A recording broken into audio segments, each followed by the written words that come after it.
අයිබෝවන් අපි නිරෝගා වැඩිහිටි නිවාසෙන් එතකොට මේ වෙලාවේ ජනතාව මුණ පාලා තියෙන අපේ ලංකාවේ ජනතාව මුණ පාලා තියෙන ගන් වතුර ආපදා තත්ත්වය නිසා අපි පොඩි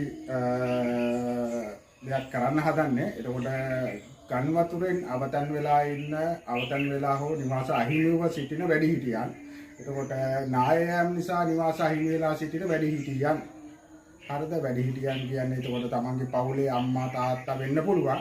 එතකොට අපි ඒ අයට සම්පූර්ණයෙන්ම රැකවරණය දීමට සූදානම් අපි නිරෝගා වැඩිහිටි නිවාසය හරහා.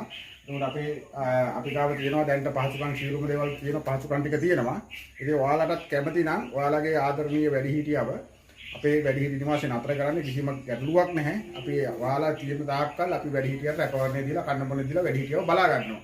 ඉතින් අපිට සමාජ සත්කාරයක් විසින් කරන්න පුළුවන්. අපි සමාජ සත්කාරක ආයතනයක්. අපිට සමාජ සත්කාරයක් විදිහට කරන්න පුළුවන්.